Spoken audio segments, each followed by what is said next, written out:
Hello, and welcome to my podcast, Empowered to Thrive. I'm so glad you joined me today.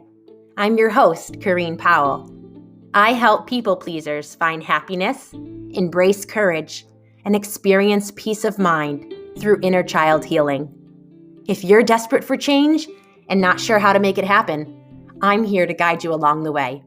In this space, you'll find motivation to live a life full of joy and resilience. We will talk all things inner wellness, with spirituality interwoven at times. Being a mom to 3, parenting will be a topic of conversation for sure. So happy to have you. Enjoy today's episode. Hey friends, I'm so happy to have you with me here on another Wednesday. Thank you for always showing up. I love discussing these different topics with you. And today I want to bring you into a conversation around chronic illness and chronic fatigue. This is something that affects my life, and I know that it affects several of you as well. What I really want to talk about in this subject is how we can help ourselves out, how we can have compassion on ourselves, and how we can just manage within life and family and work with this being a huge part of our life. I have struggled with fatigue since I can remember, for as long as I can remember. And it wasn't just until a couple years ago that I actually found out that my iron stores were depleted. So I was anemic, but it was more than that because my stores were depleted. They were below the lowest point.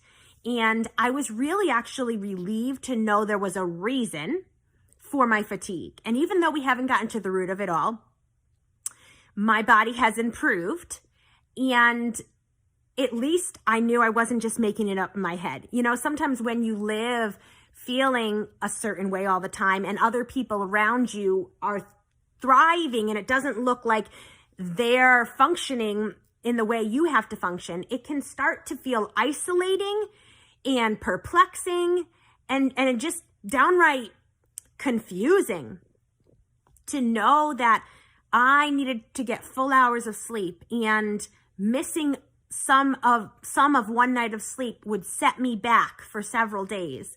Knowing that I couldn't keep up with everyone else who was the same age as me, but I wasn't able to do all the things they were doing.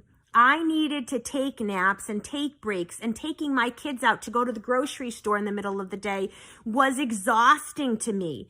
Getting up for early morning appointments was not something that I was able to do easily. And in fact, I would usually, and still do, look to book things later on in the morning.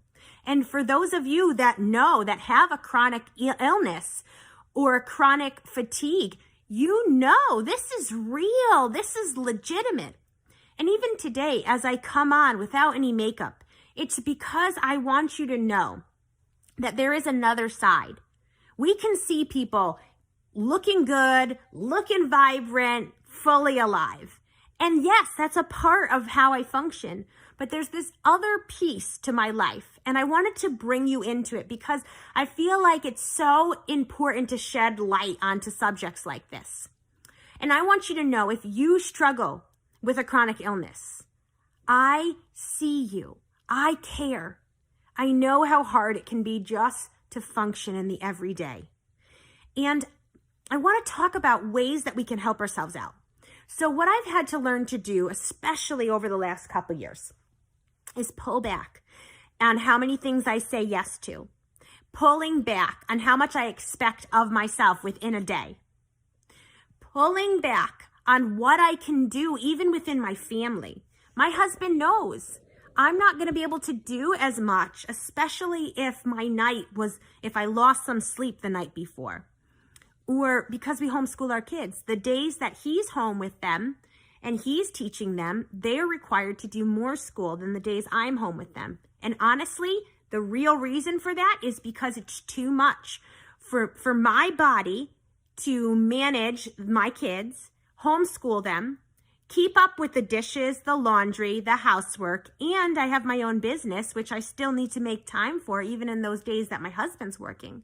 All of this, and supporting other friends and helping people out, all of that is a lot, and I have to pace myself. So the days I'm with my kids homeschooling, the assignments are cut in half. And the days they're with their dad, the days that he's helping them, they have more of a workload. And that's just one example.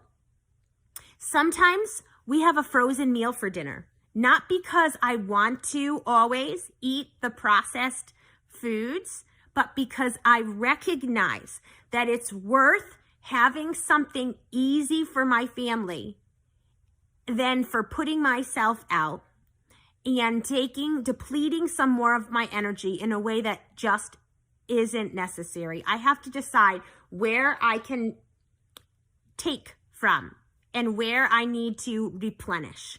So it's strategy, it's having compassion on yourself, it's choosing to be honest with yourself and the people around you, and sharing. You don't have to share all the reasons why. Your no or your yes should be enough. But sometimes people need more information. And then, yes, it's recognizing that your body can't do as much. And it's okay. There's no shame in that. I want you to know that your body is still good. I tell my body it's good. It's very capable. It's strong. But it's also battling something that causes it to feel less energized than some of the people next to me. And on the days I feel good, it's so exciting. And I have to be careful not to do too much, because sometimes then you set yourself back. But I have learned over the years how to expect less of myself, how to have more compassion, how to be honest and express what I need, even asking for help.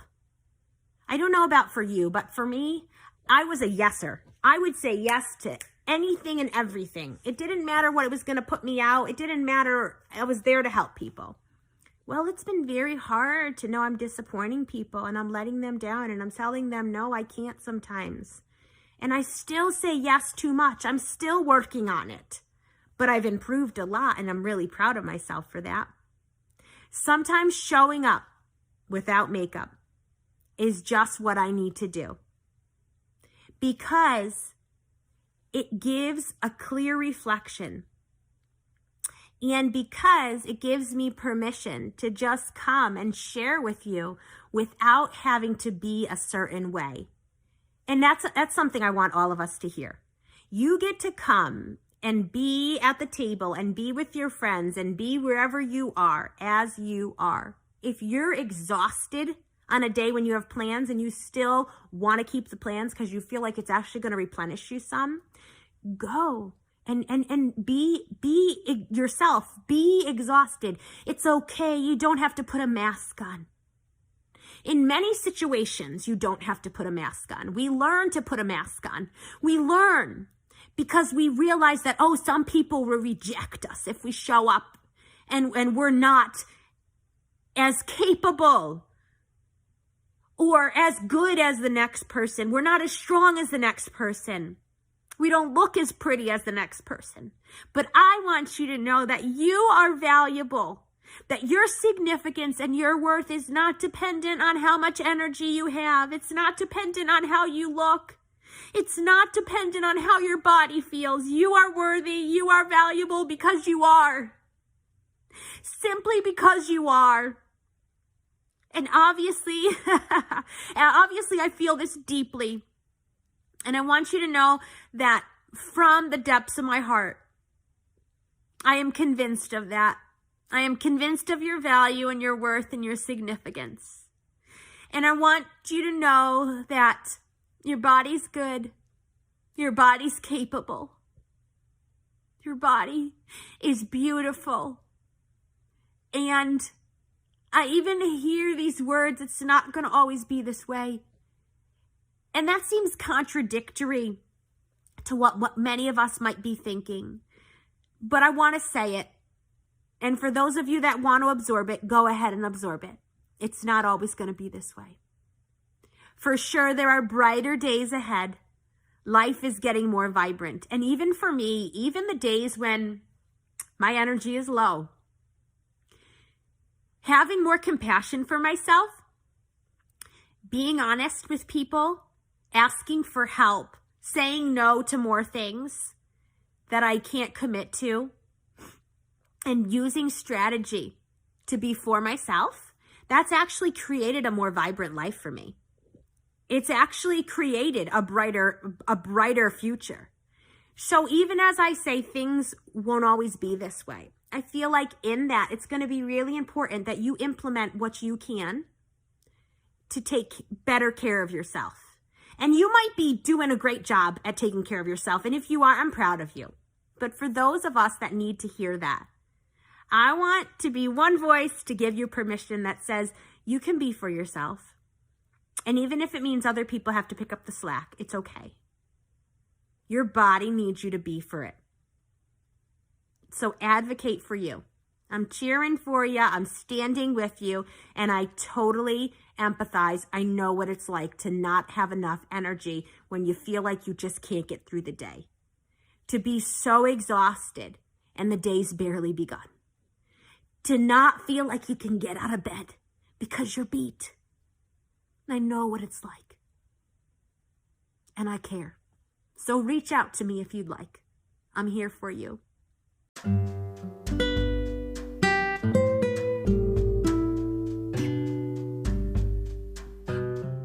I want to close out today's episode by thanking you for being here with me.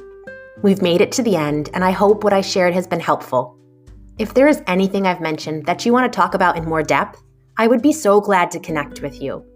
You can always find me on Instagram at change_radically, or go directly to my website, changeradically.com. Of course, within the show notes, there's other ways that you can connect with me.